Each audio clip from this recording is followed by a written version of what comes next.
E pessoal, boa tarde. Hoje a gente vai estudar a matéria de português e de história, tá? E a gente vai aprender hoje sobre as palavras com an, en, i, on, tanto com o am como também com o an, tá? Então a gente vai aprender hoje também como a gente vai fazer essa diferença, porque talvez vocês pensem que seja a mesma coisa e não é, ok?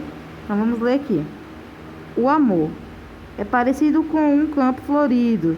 Tem sabor de pudim de caramelo com casquinha de açúcar queimado e cobertura de marshmallow. Pode ser também quando alguém cuida de um neném, ou talvez quando contam uma história bonita de uma vez. Tem cheiro de sabonete, tem gosto de sorvete.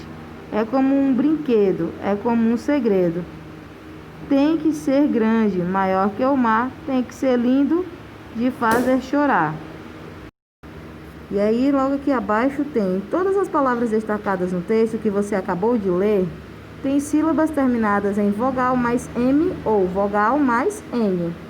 O M e o N no final da sílaba faz com que a vogal seja pronunciada com o som nasal. Vamos supor, aqui tem essas palavras, né? Como falou que estão destacadas no texto, não é? Agora fala pudim. Se você falar essa palavra pudim e tampar o nariz, vocês vão perceber uma grande diferença. Então façam aí. Pudim sem tampar o nariz e agora tampem. Pudim. Vocês vão observar que realmente esse som é nasal devido a esse som que modificou. Já quando você fala qualquer outra palavra que não seja nasal, não vai interferir em absolutamente em nada. Por exemplo, vamos supor, amor. Falem amor, sem tampar o nariz. Agora tampem o nariz e falem amor.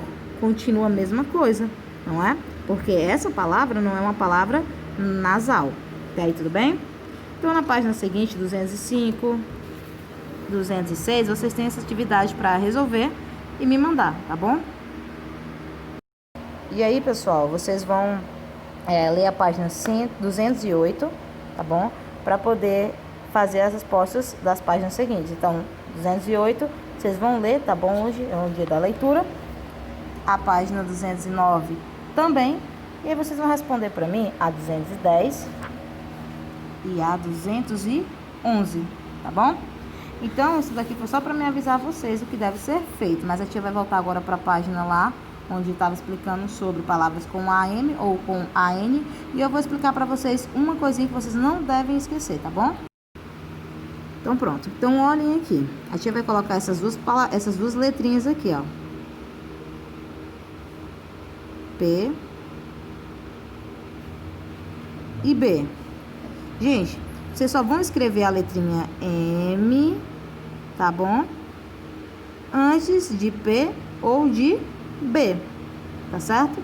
Se não for P e nem for B, tia, o que eu vou colocar? A letra N, tá bom?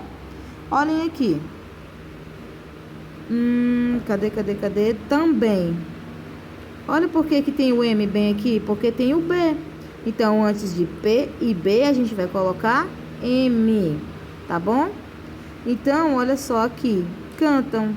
Por que não tem um M aqui? Porque essa letrinha aqui, que é o T, nem é o M e nem é o P e nem é o B. Então, ela não vai poder ser N. Entenderam aí só essa diferença pequenininha? Então, gravem isso na memória de vocês.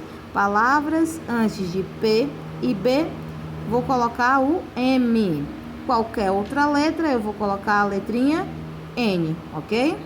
Agora a tia vai adicionar a parte de história, ok? Pronto? E aí na página 108 do livro de história, a gente aprende hoje falando sobre o tempo, os fatos e as fontes históricas, ok? Vamos fazer a leitura para que a gente possa entender melhor do que se trata esse assunto, tá bom? O tempo é um dos aspectos fundamentais para o estudo da história.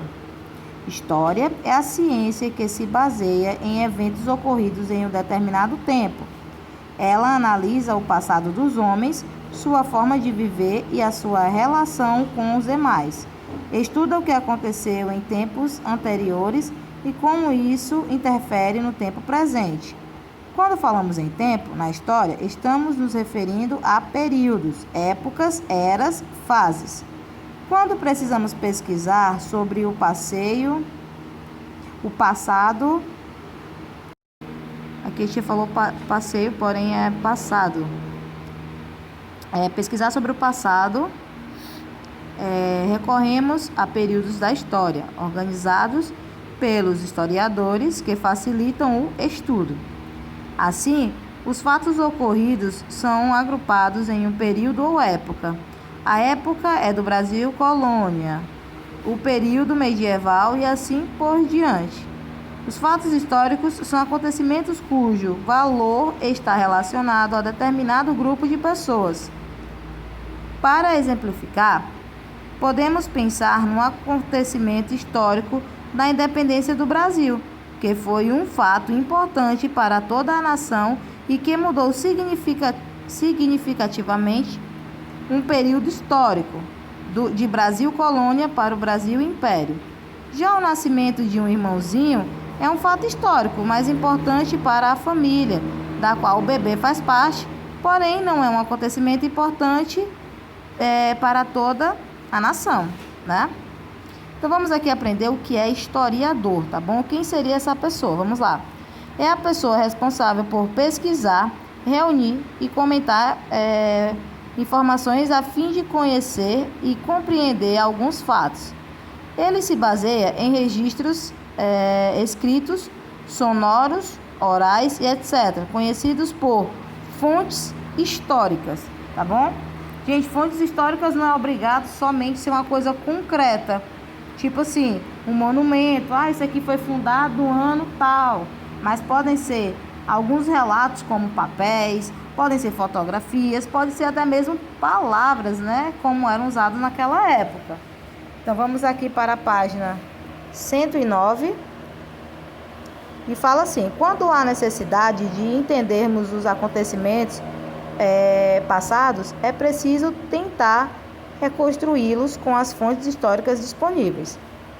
Para reconstruir e compreender a história, é preciso pesquisar as informações contidas nas fontes históricas, documentos, objetos arqueológicos, coleções e tradições orais. Tudo e qualquer documento, texto da época e atuais, mapas, ilustrações, pinturas, poemas, que mais? Letras de música, literatura, manifestos, relatos de viajantes, panfletos, caricaturas, fotos, livros, filmes, livros, charge e etc. É uma fonte histórica porque, de alguma forma, registra o que se produziu numa determinada época.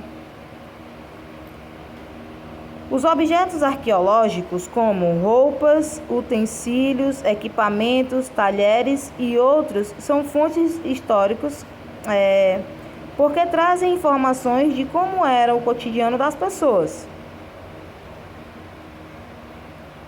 Que as coleções são os conjuntos de exemplares que carregam valores históricos, como as pinturas, os jornais, as revistas e as fotos, e etc. Nosso último quadro aqui dessa página, a tradição oral, corresponde aos depoimentos e ao conhecimento que é passado de geração em geração, e assim são construídos os fatos históricos de um povo. Logo depois, pessoal, na página 110, 111, 112, 113 e a última, 114. Tem uma atividade para vocês estarem fazendo, onde assim que terminarem, se não terminar hoje, o importante é que termine hoje. Se não, vocês podem me entregar outro dia, mas desde que façam, tá bom? E aí eu vou estar aguardando a foto, tá bom, da atividade de vocês.